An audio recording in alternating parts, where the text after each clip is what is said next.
भरम हिडोला झूले सब जगह है, पाप पुण्य के खंभा दूर मेरु माया माय, लोभ भौरा विषय मरुआ काम कीला ठान, शुभ अशुभ बनाए डाड़ी गहे दोनों पान, करम पटरिया बैठ के को न झूले आन, झूलत गढ़ गंधर्व मुनिवर झूलत सुरपति इंद्र, झूलत नारद शारदा झूलत व्यास फणिंद्र, झूलत विरंच महेश सुकुमन झूल सूरज चंद्र, आप सगुण निर्गुण हुए झूलिया गोविंद, चौचार 14 7 21 तीनों लोक बनाए, खानी वानी खोज देखो स्थिर कोई न रहा है, खंड ब्रह्मांड खोज देखो छूटत कतहु न आए, साधु संगत खोज देखो जीव निस्तर कित जाए, शश शूल रैन शारदे तहाँ तत्व परले नाय, काल अकाल परले नहीं तहाँ संत बिरले जाए, तहाँ के बिछड़े बहुकल्प पीते भूमि बड़े भुलाए, साधु संगत खोज देखो बहुर न उलट समाए, या झुलबे को भय नहीं जो होए संत सुजान, कहीं कबीर सत सुकृत मिले तो बहुर न झूले आन। ये बीजक के 10वें प्रकरण का पहला हिडोला है। रमैनी साखी, रमैनी शब्द और साखी, इस साहेब के बीजक के 3 प्रकरण बड़े बड़े हैं, रमैनी शब्द और साखी। लेकिन इनके बीच में 8 प्रकरण ऐसे हैं जो लोकगीत में हैं और बड़े मार्मिक हैं। ज्ञान चौतीसा और विप्रमतीसी, ये सर्वथा लोग गीत तो नहीं कहे जा सकते, लेकिन फिर भी लोकगीत जैसे हैं। और कहरा, बसंत, चाचल, बेल, बिरौली, हिडोला, ये तो एकदम लोकगीत है और इतने मार्मिक हैं इनके भाव कि आप पढ़ें और मस्त हो जाएं। एक बिरौली छोटा सा प्रकरण है, केवल 1 पद का, अत्यंत मार्मिक है। हिडोला 3 है, ये पहला हिडोला है जो 19 पंक्तियों का है। भरम हिडोला झूले सब जगह है, जगत के सारे जीव भ्रम के हिडोले में झूल रहे हैं। भ्रम का हिडोला, कौन सा भ्रम है? सुख का भ्रम। सुख हमसे बाहर है, यह मान करके सब इस हिडोले में झूल रहे हैं। 5 विषय फैले, शब्द स्पर्श रूप रसगंध, इनमें सुख है और इनमें सुख मान करके भटकना है। जिनको इनमें समझ में आता है सुख नहीं है, तो समझते हैं कहीं परमात्मा और मोक्ष धाम है, उसमें सुख है, तो उसके लिए वो भटकते हैं, तो उसके लिए नाना कल्पनाओं में झूलते हैं। आप प्रातः रिकॉर्डिंग में सुने होंगे, जहाँ से आए अमर वह दसवा, तो उसमें खूब लंबा गिनाया गया है कि वहाँ चाँद न सूरज न कुछ, मुगल न पठान और सब बहुत गिनाया गया। ये सब कुछ नहीं, तो कहाँ से आए? ये कोई द्वैत नहीं है, कोई दूसरा लोक नहीं है। कथन में द्वैत हो जाता है, लेकिन तत्वतः द्वैत नहीं है, सत्य द्वैत नहीं, सत्य अद्वैत है, अपने में है, दूसरे में नहीं। लेकिन कहने में द्वैत लगता है। अमर देश, अमर लोग आपका आत्मा है, आपका अस्तित्व है।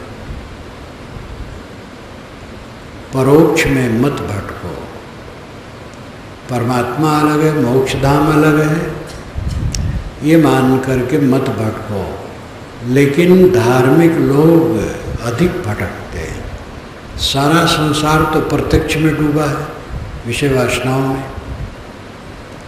कुछ लोग, नाना मत के कुछ लोग परोक्ष में अलग परमात्मा है, अलग मोक्षधाम है, इसको लेकर के झूलते हैं।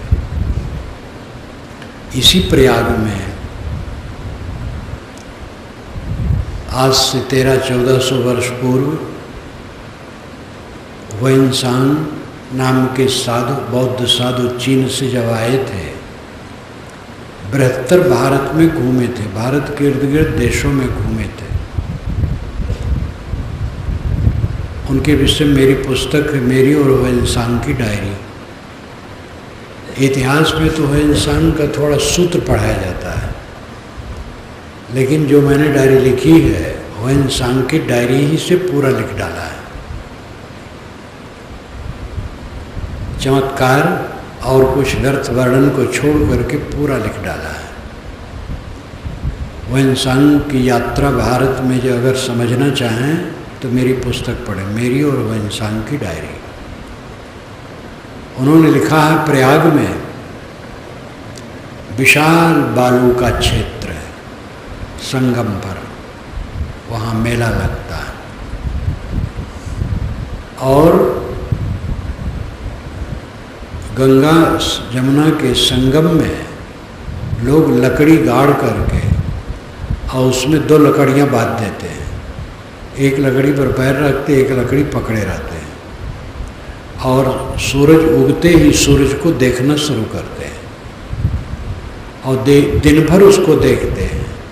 सूरज ऊपर आ जाता तो ऊपर देखते रहते हैं और पश्चिम गिरने लगता उधर देखते हैं, एकटक देखते रहते हैं।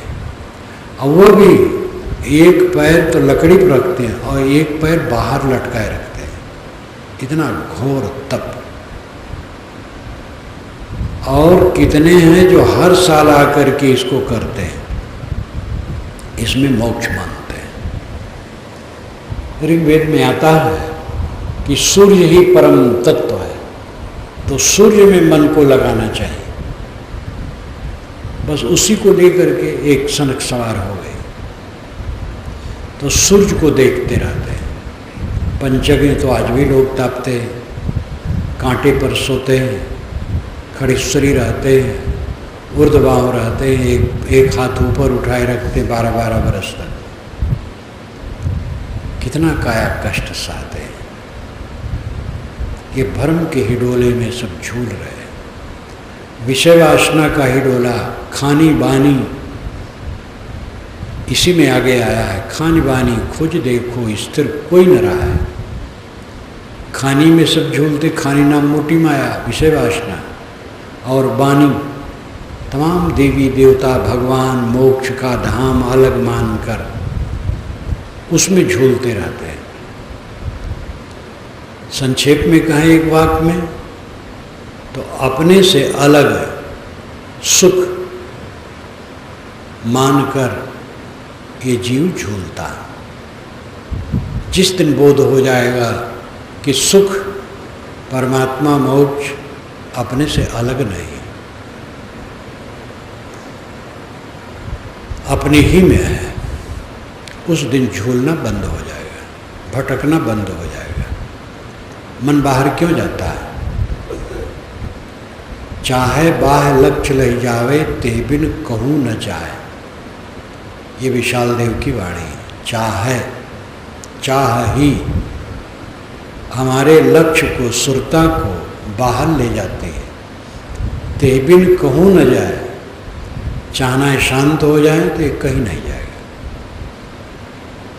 जीवन में कुछ इच्छाओं की जरूरत है, बिना इच्छा के जीवन चल नहीं सकता। लेकिन इच्छा की समीक्षा होनी चाहिए और उस पर संयम होना चाहिए। खाना पीना आसन बिस्तर, घर द्वार, संपर्क के लोग, जिम्मेदारियां, ये सब कम बेश सबके पास है। इसके लिए अपनी श्रेणी के अनुसार परिश्रम और प्रबंध, ये सब में इच्छा की जरूरत पड़ती है। शक्ति के अंदर जो इच्छा रखता है वो भटकता नहीं। आपके पास जितना पैसा है उतने के अनुसार मकान बनाने की इच्छा कीजिए, ज़्यादा नहीं। कम पैसा है, झोपड़ी बना लीजिए। झोपड़ी और महल दोनों में नींद अच्छी आनी चाहिए बस। और नींद न आए तो महल में रह के क्या हुआ? जो आवश्यकता से अधिक इच्छा बढ़ाएगा, जो असंभव इच्छा उत्पन्न करेगा, जो असामयिक इच्छा उत्पन्न करेगा, वो दुखी रहेगा। आवश्यकता से अधिक इच्छा न बढ़ाओ। आपकी आवश्यकता कितने में पूरी होगी ये ध्यान रखो। और संभव से अधिक नहीं। जो संभव ही नहीं उसकी इच्छा करते हो तो दुख पाओगे। समय विरुद्ध इच्छा करते हो, समय आने पर वो काम पूरा होगा। पहले से खुड़बुड़ कर रहे हो, 1 महीना के बाद ट्रेन पर चढ़ना है, 10 दिन के बाद ट्रेन पर चढ़ना है, खड़बड़ा रहे हो कि ट्रेन पर बैठ पाएंगे नहीं बैठ पाएंगे, भीड़ ना हो जाए बिला वजह। इच्छाओं पर संयम। सात्विक वृत्ति की जो इच्छा होती है वो स्वाभाविक पूर्ण हो जाती है और संतोष हो जाता है। रजोवृत्ति की जो इच्छा होती है वो पूरी नहीं होती। अब अगर थोड़ी पूरी हुई तो उसके इर्द गिर्द इच्छाओं की कई शाखाएं निकल आती हैं और वो भुआ के जाल में पड़ा भटकता रहता है।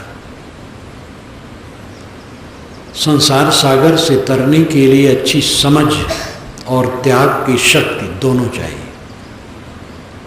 अच्छी समझ नहीं है तो केवल त्याग से कल्याण नहीं होगा। एकांगी त्याग करता जाएगा बिला वजह। और समझ सही है, त्याग नहीं कर सकता है तो काम नहीं बनेगा। भ्रम का ही डोला सुख पाने का ही डोला है। बाहर से सुख मिलेगा। काम भोग में जो सबसे बड़ा सुख माना है काम भोग, स्त्री पुरुष के संबंध जनित भोग जो सबसे बड़ा दुख है, इसी में सारी परतंत्रता आती है। कल्पना करो, एक युवती है, किसी युवक से उसका संपर्क नहीं, अपना काम धाम करती है, जहाँ है सेवा करती है, साधना करती है, संतुष्ट है, कोई झंझट नहीं। एक युवक है, साधना करता है, सेवा करता है, कोई झंझट नहीं। लेकिन देवी किसी को पति बनाई, देवता किसी को पत्नी बनाया, फिर राग बढ़ा, फिर शाखाएं बढ़ी, फिर सर दर्द बढ़ा। कौन सा सुख है उसमें? ये सच है कि सब ऐसा करके रह नहीं पाएंगे और ऐसा न शादी न करें तो विकार पैदा करेंगे समाज में। इसलिए विवाह कर लें और उसमें जाएं, फिर देखें क्या है। देख लिए, समझ लिए तो संभलें। विवाह संयम के लिए है। विवाह नहीं करोगे सब तो असंयमित हो जाओगे। जिनकी हिम्मत हो न करें विवाह, बहुत बढ़िया है, लेकिन जिनकी हिम्मत ना हो विवाह करें। विवाह संयम के लिए है, ये समझना चाहिए। ये कितने लोगों का ध्यान है, घोर असंयम में पड़ जाते हैं। तो मैं कह रहा था सबसे बड़ा सुख काम भोग माना है और सबसे बड़ा दुख वो है जिसके पीछे सारा संकट आता है।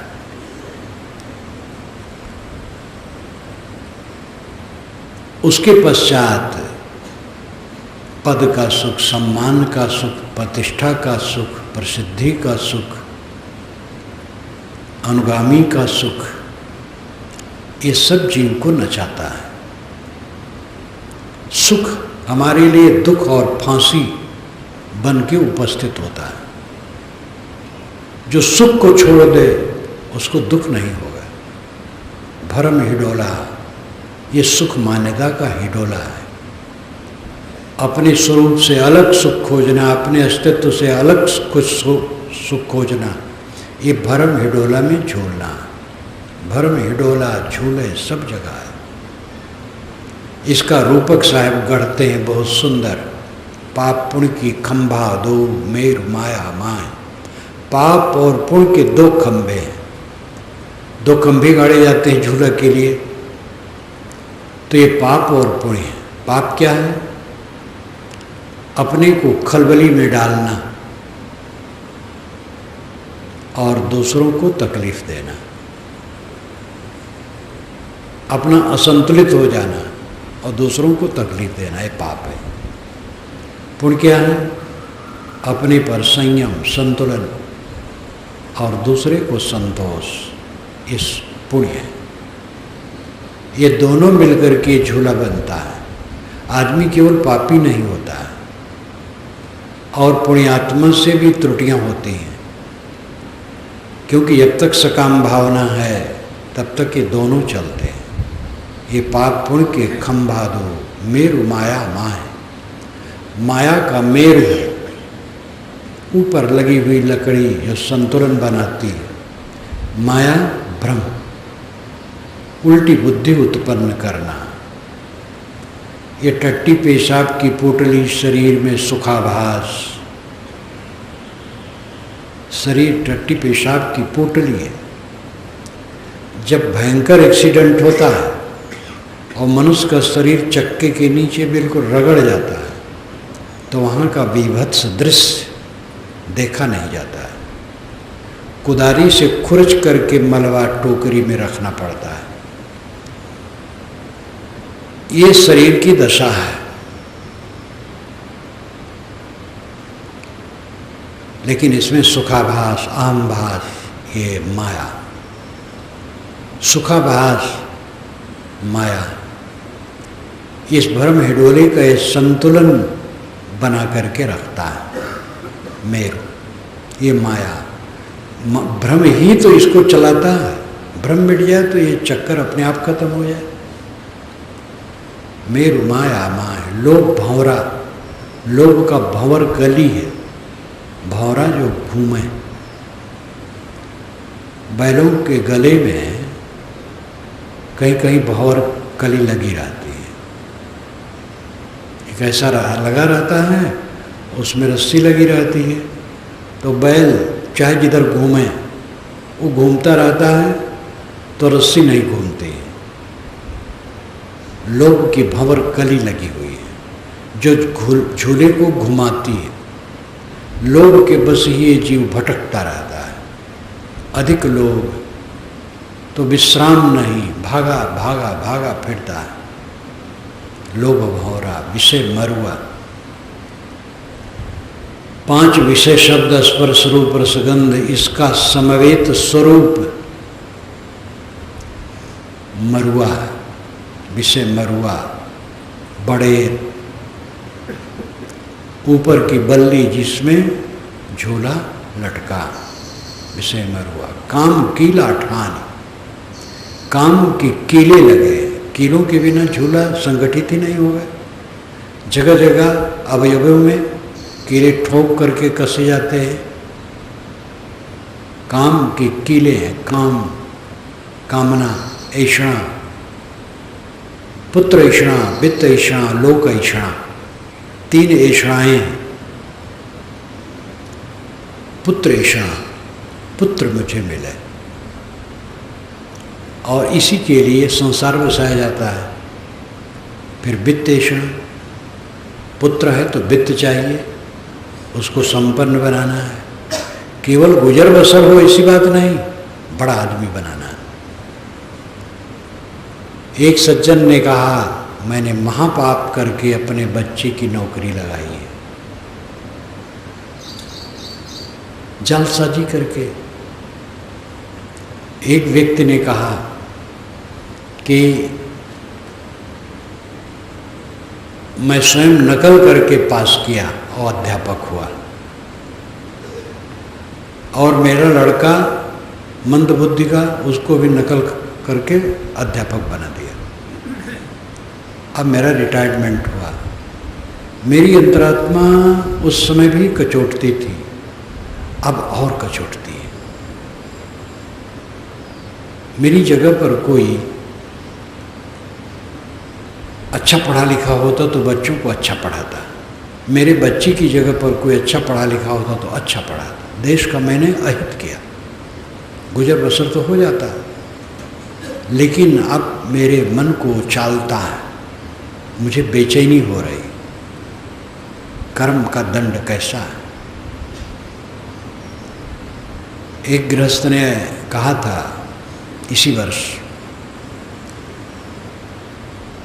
किसी प्रदेश में मैं था, वो 2 व्यक्ति थे आए, उसकी उम्र 50 से 55 तक थी। कहे हम 2 भाई, गरीब आदमी, फूस के घर थे दोनों के, थोड़ा थोड़ा खेत था। दूसरे भाई के पास लड़कियां थी, उनकी शादी कर दी थी, और इसके पास कोई नहीं था। लेकिन इसके खेत के फसल को काट करके बड़ा भाई उठा ले गया जबरदस्ती, तो इसको बड़ा गुस्सा आया, तो रात में उसके घर में आग लगा दी, और ऐसे ढंग से लगाई कि वो भी जल जाए और घर भी जल जाए, लेकिन वो बच गया और घर जल गया। लोगों को ये विश्वास नहीं हुआ मेरे लिए, लोग समझे कि बिजली के वायर से जल गया, ऊपर वायर गया था। लेकिन मेरे मन में कष्ट होता था, परंतु भाई नहीं मरा तो मुझे ये कष्ट था कि ये मरा नहीं। तो मैं कुल्हाड़ी पहाटने लगा, धारदार करने लगा कि इसको एक दिन मार देना है, और रोज कुल्हाड़ी को पहाटता था, जिससे मारूं एक बार में खत्म हो जाए। इसी बीच में आपके कार्यक्रम में मैं प्रवचन सुनने चला गया। फिर अच्छा लगा तो 3-4 दिन 5 दिन आसपास सो रहे थे, सब जगह सुनता गया। मेरा गुस्सा शांत हो गया, मैंने कुल्हाड़ी को कोने में रख दिया और काम छोड़ दिया। फिर मुझे अनुताप होने लगा। भाई बीमार हुआ तो उसकी मैंने सेवा भी की, तब भी मेरा अनुताप न मिटा। भाई मर गया, उसका क्रियाकर्म कर दिया, और उसका खेत बाड़ी लड़कियां उसकी ले गई बेच करके, सब मामला खत्म हो गया। लेकिन मेरे मन में हरदम पीड़ा बनी रही। मैं चारों धाम किया, प्रयाग भी गया, संगम में नहाया। एक पंडित ने कहा कि नाम जपो, तो 5 माला रोज जपता हूँ, लेकिन महाराज मैं सुख से नहीं सो पाता। और ये 25 वर्ष हो गए ऐसा हुए। कर्म का बंधन कितना जटिल है। उसको समझाया कि जो बीत गया, अब उसको न सोचो। जो बुरा कर्म करके ढीठ हो करके और करते हो महापतित है, और जिससे गलती हो गई और उसको लेकर के हरदम दुखी रहते हैं बराबर, वो भी बहुत दुर्बल है। बस प्रतिज्ञा कर लो ऐसी गलती न होगी, और दृढ़ रहो और सुधारो। समझाया? तो ये ऐषणा, पुत्र ऐषणा, वित्त ऐषणा, लोक ऐषणा, 3 ऐषणाएं हैं। पुत्र की कामना, फिर धन की कामना, फिर लोक प्रसिद्धि की कामना। इसी को साहब ने कहा, बेल एक त्रिभुवन लिपटानी, बांधे ते छूटे नहीं ज्ञानी। कहीं कबीर हम जात पुकारा, पंडित होए सो ले बिचारा।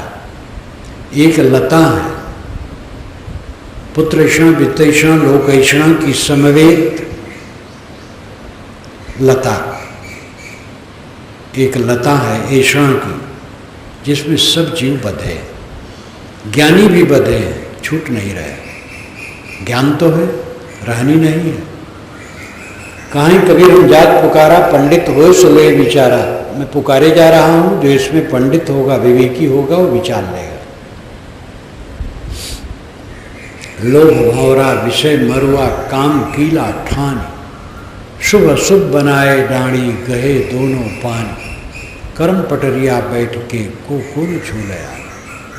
कर्म की पटरी पर बैठे हैं और शुभ अशुभ डाणी पकड़े हैं। पटरी में डाणी लगी रहती है, तो पटरी को लोग पटरी पर बैठते हैं और डाणी पकड़े रहते हैं, डंडा। वो शुभ अशुभ है। पाप पुण्य पहले कहा, वो कर्म है। ये शुभ अशुभ संस्कार है। ये शुभ अशुभ मन के संस्कार है, और पाप पुण्य इंद्रियों के कर्म है। इसलिए दोनों में फर्क है, पुनरुक्ति नहीं। कर्म पटरिया बैठ के को न झूलयान। साहब कहते हैं किसको कहा जाए, कौन नहीं झूल रहा है? तब लंबी लिस्ट साहब देते हैं। झूलत गण गंधर्व मुनिवर, झूलत सुरपत इंद्र, झूलत नारद शारदा, झूलत व्यास फणिंद्र, झूलत विरंच महेश सुकुन, झूलत सूरज चंद्र। आप सगुण निर्गुण हुए, झूलिया गोविंद। 6 4 14 7 21 तीनों लोक बनाए, खानी वानी खोज देखो स्थिर कोई न रहा। सारे देवताओं का नाम लेते हैं, ऋषिमुनियों का नाम लेते हैं।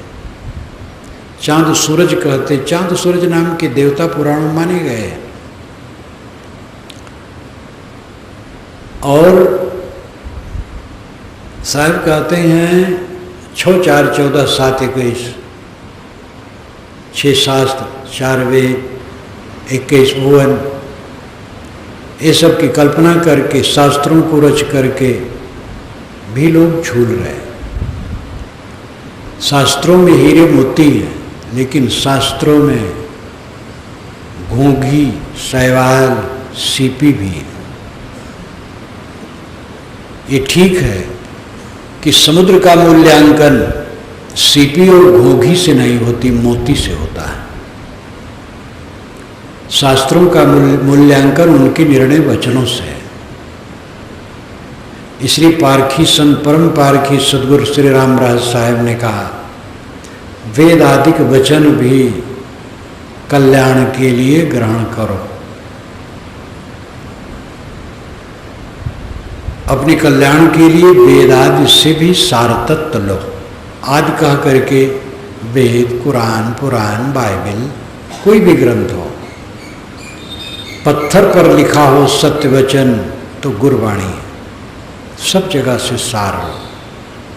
पारख संकुचित नहीं है।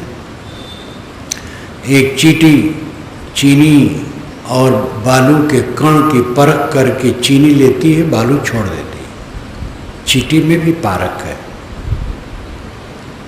तो धर्मशास्त्रों में सब गलत है ऐसा सोचना ही गलत है। सभी धर्मशास्त्रों में सार है।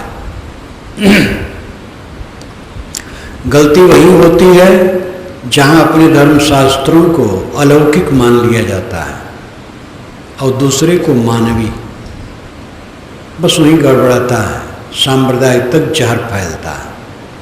तथ्य यह है कि दुनिया के सारे शास्त्र मनुष्य रचित हैं और दुनिया के सारे महापुरुष केवल मनुष्य हैं और दुनिया के सारे संप्रदाय मनुष्यों के चलाए हैं। इसलिए उसमें अपना पराया आस्तिक नास्तिक कोई नहीं। बीजक निर्णय वचन है, इसलिए हम मानते हैं। लेकिन बीजक वचन जहाँ कहीं भी है वो सब निर्णय वचन है। कर्म प्रधान विश्व रचि राखा, जो जस करई सो तस फल चाखा, ये बीजक वचन है। रामचरितमानस में है, लेकिन बीजक वचन है। गगन समीर अनल जलधरणी, नाथ सहज इनकर जड़ करणी, ये मानस में है, लेकिन बीजक वचन है क्योंकि निर्णय है। इसी प्रकार हर जगह हदीस में आता है, हजरत मोहम्मद कहते हैं, जो दुनिया से उदास रहता हो, कम बोलता हो, उसके पास बैठो, वहाँ से तुम्हें सीख मिलेगी। ये बीजक वचन है, हर जगह बीजक वचन है। इसलिए पारखी वह है जो किसी शास्त्र का तिरस्कार नहीं करता, सबका आदर करता है, किंतु विवेक सबके ऊपर रखता है। बीजक में भी विवेक। कबीर अगर कहीं गलत कहते हैं तो कबीर की बात क्यों मानी जाए? कोई चिंता नहीं, कबीर का ऑपरेशन किया जाए ठीक से। कबीर का ऑपरेशन तो करो, कबीर वाणी, कबीर तो है नहीं, कबीर वाणी का ऑपरेशन किया जाए और गलत करे तो छोड़ दिया जाए। पक्षपात किसका? कौन अपना और कौन पर आया है? पारखी उदार होता है, वो सब जगह से सार लेता है। लेकिन परख दृष्टि न होने से सब झूल रहे। 6, 4, 14, 7, 21 तीनों लोक बनाए। खानी बानी खोज देखो स्थिर कोई न रहा है। खानी जाल काम क्रोध लोभ मोह विषय वासना इसमें उलझे। बानी जाल भूत प्रेत जादू टोना जंतर मंतर झाड़ फूक देवी देवता, अलग परोक्ष में ईश्वर की कल्पना और मोक्षधाम की कल्पना, ये बानी जाल। वायव्य शक्ति आकाश में तैर रही है, आपके ऊपर कूद पड़ेगी और चौपट कर देगी या आपका कल्याण कर देगी, दोनों गलत। आपकी भूल के अलावा आपको दुख देने वाला कोई नहीं है, और आपके चेत जाने के अलावा आपके कल्याण का कोई रास्ता नहीं। और ऐसी ये बीजक वाणी है, और ये बीजक वाणी शास्त्रों में भी है, वेदों में भी है, कुरान में भी है, बाइबल में भी है। वहाँ से भी आप अगर पढ़ें तो मिलेगा। कहीं से भी किसी तिरस्कार न करो। जो सच है वो अपना है, जो झूठ है वो अपना नहीं।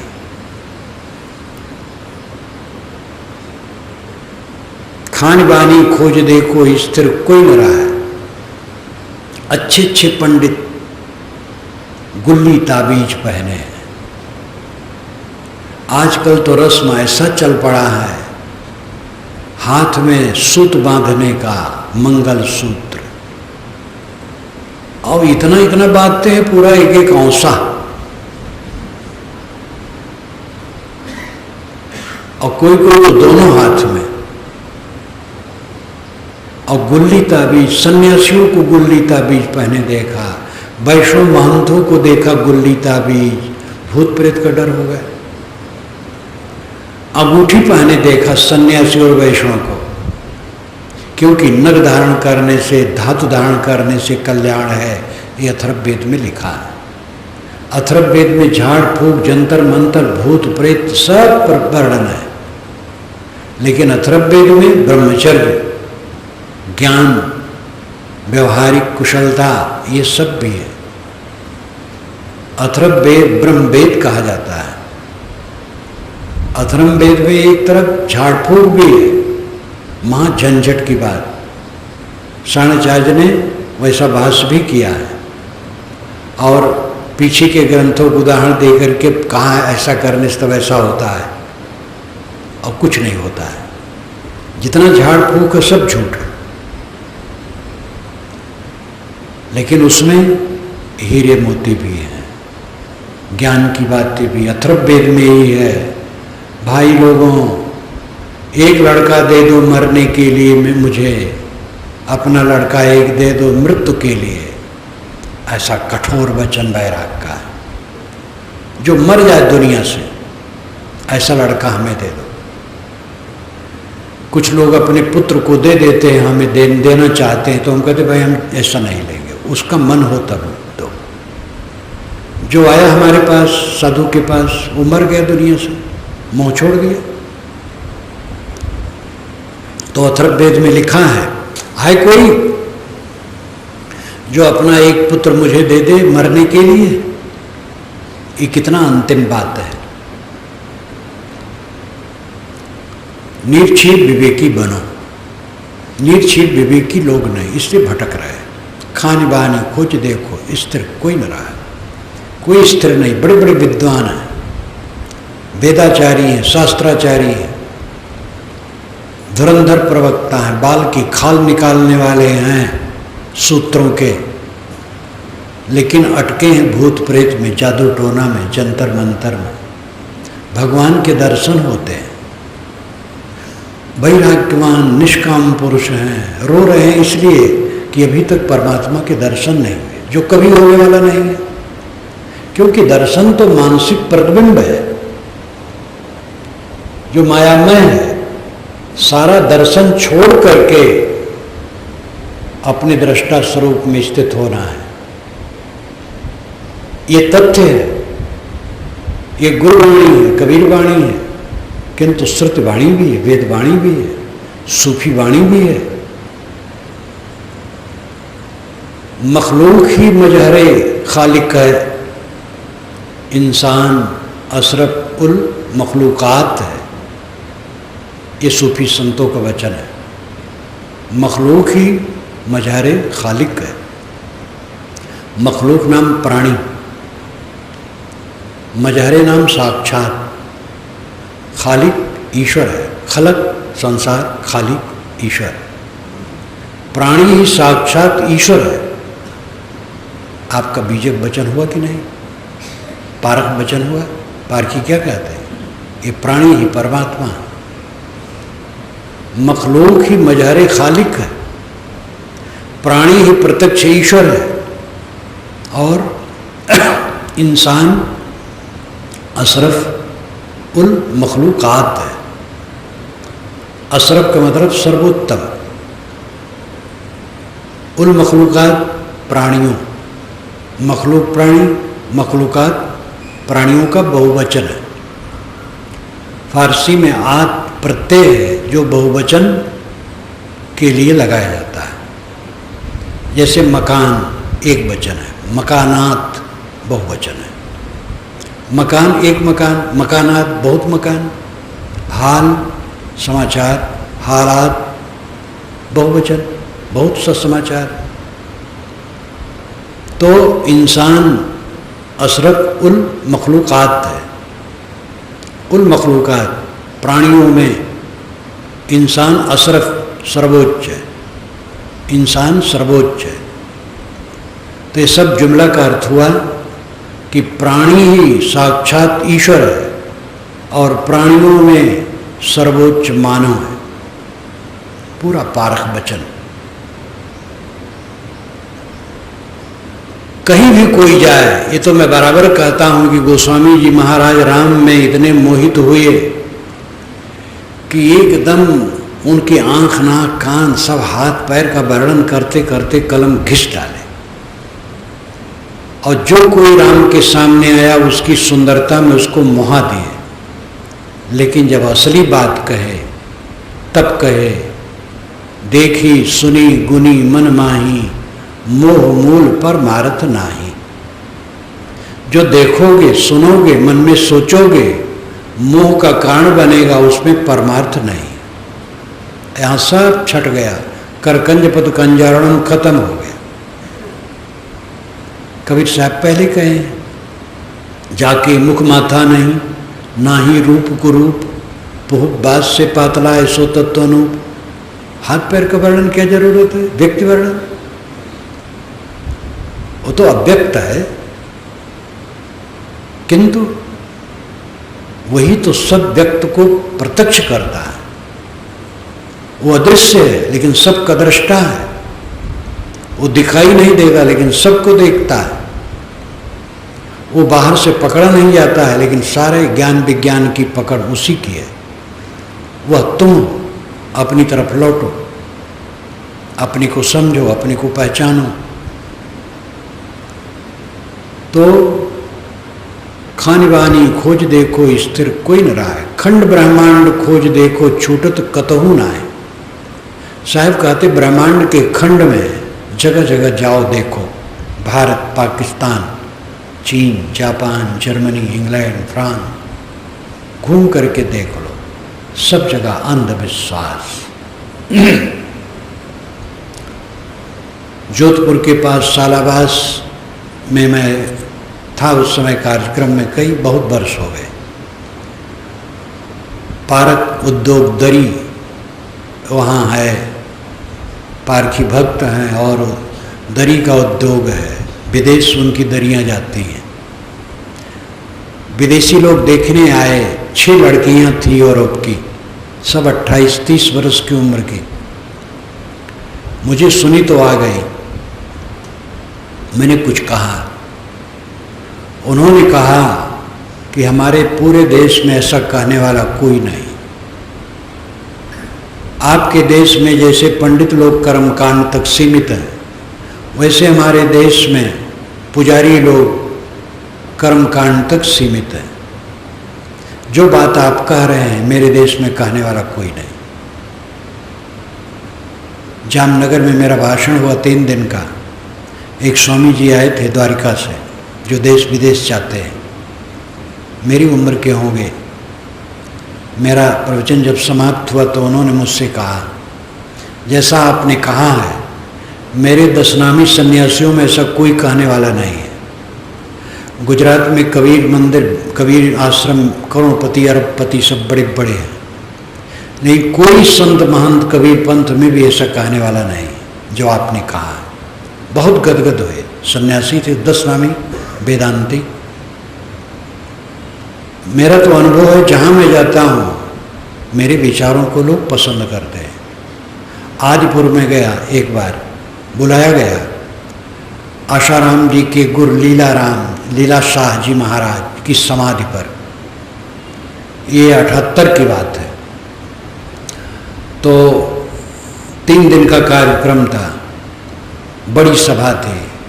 मैं बोल रहा था, उस समय तर्कपूर्ण बातें चल रही थी। और बिल्कुल छोर पर एक वृद्ध, बड़ा मस्तक, चंदन लगा हुआ, खूब माला पहने हुए खड़े थे, पंडित नुमा आदमी। वो सामने वहाँ लकड़ी गड़ी थी, उसी को पकड़े खड़े थे। मेरे मन में कुछ कल्पना हुई, शायद इनको कम अच्छा लगता हो, लेकिन मैं कहता रहा। जब प्रवचन समाप्त हुआ, वही रास्ता था, गया, वहाँ पहुँचा, उन्होंने नमस्कार किया। कहे, महाराज जो आप कहते हैं इसी की ज़रूरत है। हम गिरनार रहते हैं, आपको बुलाएं तो आएंगे? मैंने कहा, मैं पेशेवर प्रवक्ता नहीं हूँ। जो मुझसे लोग जुड़ते हैं, बहुत कोशिश करते हैं, तब जा पाता हूँ। कहे, लेकिन आपके विचारों की ज़रूरत बहुत है। तो अच्छे विचारों को पसंद करने वाले हैं। गत वर्ष में भोपाल में मेरा कार्यक्रम था। एक मियाँ जी मेरे भक्त के प्रवाह में आ गए। वो जा रहे थे यात्रा में, तो कहे हमारे गुरु जी आए, चलोगे? तो बस ट्रेन में ही चल दिए और आ गए। और वहाँ 4-5 दिन मेरा कार्यक्रम था, सब दिन रहे। फिर व्यक्तिगत जब मुझसे मिले, बड़ी भावना में भाव विभोर थे और कहे, आपको केवल सीमित जगह नहीं बोलना चाहिए, कॉलेजों में जाना चाहिए, विश्वविद्यालय में जाना चाहिए, सब जगह जाना चाहिए, और इसके प्रसार की ज़रूरत है। आपके पास तो 40 मौलवी होना चाहिए। बड़े भावुक थे। इतना बोलते गए कि मैं उत्तर देने गुंजाइश नहीं समझा। जब प्रवचन में बैठा तब बोला, उनका उत्तर दिया कि भाई मौलवी साहब तो इतना ज़ोर से बोल रहे थे मेरी बढ़ाई में कि मैं बोल ही नहीं सकता था। अब कहता हूँ, ये दुनिया को कोई सुधार नहीं पाया है। मैं विश्वविद्यालय में जाकर कौन सुनेगा? वो बुलाएं तो थोड़ा कोई सुन भी सकता है। ये दुनिया ऐसे है। कहता हूँ, लिखता हूँ और उसके अनुसार चलने की कोशिश करता हूँ और आत्मसंतुष्ट हूँ, इतना काफ़ी है। तो हंसने लगे, पीछे मिले और कहे, आप सही उत्तर दिए। हजारों खिज्र पैदा कर चुकी है नस्ल आदम ने, ये सब तस्लीम, लेकिन आदमी अब तक भटकता है। ये भी मैंने उदाहरण दिया। फिराक गोरखपुरी, रघुपत साहब फिराक गोरखपुरी उर्दू के महाकवि थे। अभी उनका शरीर छूटा है, कुछ दिन हुए। उनकी एक कविता है, हजारों खिज्र, खिज्र नाम उपदेष्टा, हजारों उपदेष्टा आदम के नस्ल ने पैदा किया। ब्रह्मा की सृष्टि में विधि विधान की सृष्टि में हजारों उपदेष्टा पैदा हुए, ये सब तस्लीम, ये सब मैं मानता हूँ, लेकिन आदमी अब तक भटकता है। ये सुनने जानने समझने वाले कुछ होंगे, वे अपना उद्धार करेंगे, सबका उद्धार हम कर नहीं पाएंगे। परिश्रम व्यर्थ नहीं जाता है, कुछ लोग जागते हैं इसलिए परिश्रम किया जाता है, लेकिन हम इस भ्रम में नहीं है कि हम सबको जगा देंगे, अपना पूरा जगते रहें बस। साधु संगत खोज देखो बहुर न उलट समाया। साहब कहते हैं अजिज्ञासु साधु की संगत में जा कर के खोज के देखो, बहुर न उलट समाया। अब फिर लौट करके इस कचड़े में न डूबो। शशूल रैन सारदी तहाँ तत्व पर लेना है, काल अकाल परले नहीं तहाँ संत बिरले जाएं। वहाँ चंद्रमा नहीं है, सूरज नहीं है, शरद इत्यादि ऋतु नहीं है, काल अकाल नहीं है, परले नहीं है, जड़ प्रकृति है ही नहीं। वहाँ बिरले संत जाते हैं। ये भी द्वैत लगता है कि कहीं अलग दशा होगी। जाएंगे तो भौतिक जगत में जाएंगे, और कहाँ जाएंगे, जाना आना नहीं है। कहने में द्वैत सदैव लगेगा, बोले कि द्वैत हुआ। ताओ का उपदेश करने वाले लाओ जी ही तो कहते हैं, जहाँ बोले तहाँ ताओ नहीं, और ताओ को कहा नहीं जा सकता, लेकिन कहना पड़ता है। उसी में कह करके बोध भी होता है। तो वह कौन जगह है जहाँ चांद सूरज जड़ प्रकृति नहीं है। ना तो भास्यते सूर्यो न शशांको न पावका यद गत्वा न निवर्तन्ते तद्धाम परमम, ये गीता में कहा गया। वहाँ सूर्य प्रकाश नहीं करता, चंद्रमा नहीं प्रकाश करता है। ना तद भास्यते सूर्यो न शशांको न पावका, आग भी वहाँ प्रकाश नहीं करती है। यद गत्वा, जहाँ पहुँचकर न निवर्तन्ते, लौटना नहीं होता है, तद्धाम परमम, वो मेरा परम धाम है। वो कौन धाम है? वो आत्मा है, अपना आपा है। साधु संगत खोज देखो बहुर न उलट समाए। ये झुलवे को भय नहीं जो होए संत सुजान। अगर कोई सुजान संत है, समझ गया है, तो उसको इस झूलने का भ्रम खत्म हो जाता है। सुजान वह है जो सब तरफ से सावधान हो गया। देह संबंधित सारी चीजें नश्वर है और कुछ नहीं है। जितना परिचित है और जितना चारों तरफ से हमारे पास इकट्ठा है, वो सब का सब एकदम झूठ है। शरीर झूठ है और सब परिचित झूठ है। ये अभी पता नहीं लगता है। जब पता लगेगा तब कुछ कर नहीं पाओगे। शरीर छूटने टाइम आएगा तब पता लगेगा, तब कुछ नहीं कर पाओगे। अभी पता लगा करके जग सकते हो, तो अभी परिचित नहीं, समझना नहीं चाहते हो, करना नहीं चाहते हो। शरीर झूठा है, तब संबंधित वस्तुओं और व्यक्ति का संपर्क कहाँ तक सच है? हमारे गुरु जी का सब झूठा हो गया, शरीर और सारा पसारा। हमारे गुरु जी के गुरु का हो गया, पिता पितामह का हो गया, सबका होता चला जा रहा है। हमारे मित्रों का हो गया, हमारे सामने जन्मे हुए लोगों का हो गया, हमारे सामने जन्मे और मर के चले गए।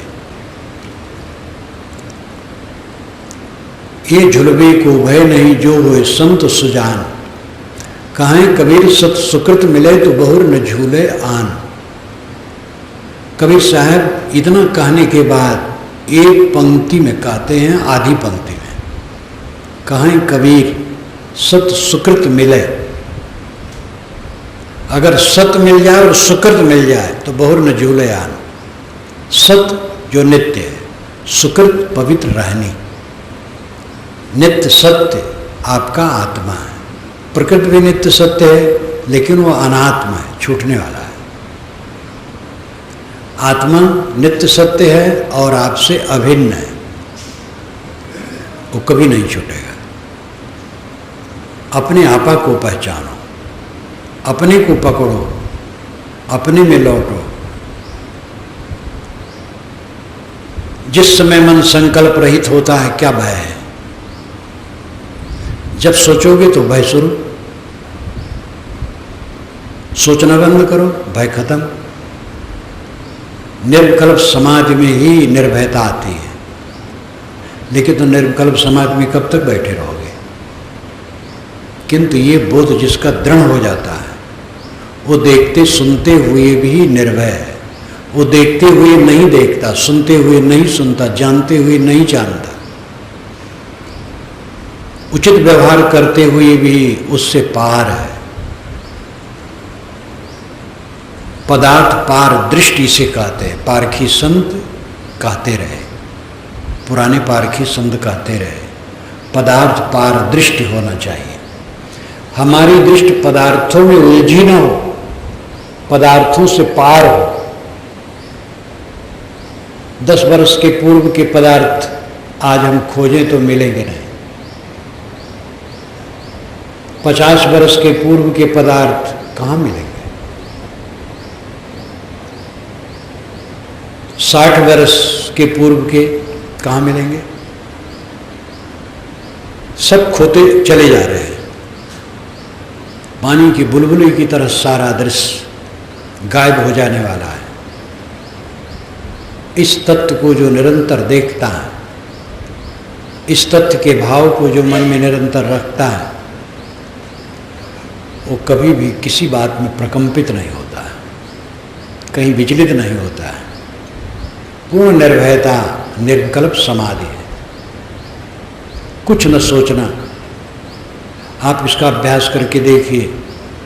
जिस समय एक क्षण के लिए आपका मन एकदम शांत हो गया, वहाँ क्या भय? सोच करके भय। जहाँ ख्याल आया भय शुरू। लेकिन जब दृढ़ धारणा हो गई अनासक्ति की, तो ख्याल भी है, कुछ नहीं है, दिखाई देता है, देखते हुए नहीं देखता है, सुनते हुए नहीं सुनता है, जानते हुए नहीं जानता है, प्राप्त है लेकिन प्राप्त नहीं मानता है। उसकी दृष्टि ही अलग हो जाती है, इसलिए सृष्टि अलग हो जाती है। कहें कबीर सत सुकृत मिले तो बहुर न झूले आन। सत अपना स्वरूप है, सुकृत पवित्र रहनी है। केवल ज्ञान से काम नहीं होगा, मैं अजर अमर अखंड हूं, रहनी में चलना होगा। इंद्रियों पर संयम, मन पर संयम, वाणी पर संयम, अत्यंत विनम्र और कोमल वचन उच्चारण करो, अहंकार न करो, वाणी छोड़ दे अभिमानी, अभिमानी वाणी छोड़ दो, विनम्र हो जाओ, शीतल हो जाओ। मन, वाणी और इंद्रियों की हरकतों के पश्चात आपको तकलीफ आई तो समझ लीजिए भूल गए, गलत सोचे, गलत बोले, गलत किए, तब द्वंद आया। गलत न सोचो, गलत न बोलो और गलत न करो। गलत क्या है? जिससे उद्वेग उत्पन्न हो, उद्वेगक विचार, उद्वेगक वाणी, उद्वेगक क्रिया, ये गलत है। इन तीनों को छोड़ो। ध्यान तो मक्खन है, लेकिन दूध तो पहले चाहिए। दूध मथोगे तब मक्खन आएगा। मन, वाणी, इंद्रियों का जो पसारा है, उसको जब परिमार्जित करोगे तब ध्यान बनेगा। सोचना विकारी न हो, राग द्वेष पूर्वक न हो, कला पूर्वक न हो, बोलना ऐसा न हो, क्रिया ऐसी न हो, तब मक्खन ऊपर आएगा। जिसकी पवित्र रहनी है उसका चित्त क्षीर सागर है। क्षीर सागर कहीं बाहर है। क्षीर सागर में शेष जी लेटे और उस पर विष्णु भगवान शयन करते हैं। निर्मल मन क्षीर सागर है और साक्षी भाव में सारे संकल्पों का त्याग हो गया तो शेष रह गया। उस शेष पर जो शयन करता वो विष्णु भगवान है। ये साधना का उच्चतम स्वरूप है। और यहाँ हिडोला बंद हो जाता है। भ्रम हिडोला झूले सब जगह है। सारा संसार भ्रम के हिडोले में झूल रहा है। सुख का भ्रम, सुख मिलेगा, सम्मान मिलेगा, प्रतिष्ठा मिलेगी। काक विष्टवत जान, श्री पूर्ण साहब ने कहा, एक कौवा की टट्टी की तरह है। सम्मान और भोग कौवा की टट्टी की तरह, गंदगी, त्याज। जब तक विषय वासनाओं से घृणा न होगी, आत्मा दुखों से ऊपर नहीं उठ सकता है। रहने की जरूरत है। अपनी अपनी शक्ति के अनुसार साधु, गृहस्थ, स्त्री, पुरुष इसमें लगें, आगे बढ़ें, ये काम करें और अपना कल्याण करें।